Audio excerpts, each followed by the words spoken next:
Okay, this is the new Kroll boiler controller.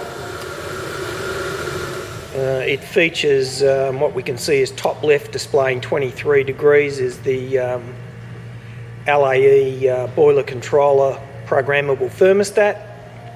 This particular controller has been fitted up for a customer, and the top right's got one of the Will-High thermostats to control this particular customer's pool temperature for his pool heat exchanger.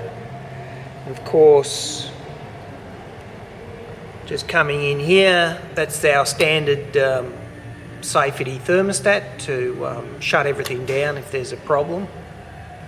And what's kind of new here is we've got the down counter, which is